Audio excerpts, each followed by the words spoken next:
Because if you invoke all these personalities in your mind, because our mind is filled with all kinds of personalities, like wives and husbands and girlfriends and boyfriends, and who knows who.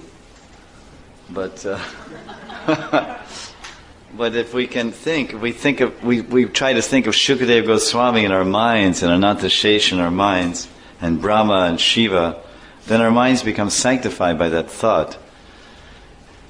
And Padma Purana goes so far to say that if you think about a great soul, a great Mahabhagavat, or a great Guru or Avatar or Incarnation of Lord, simply thinking about them, and then 1/6 it's talking about personalities on our own plane, like some great ascended master or some great Siddha saint.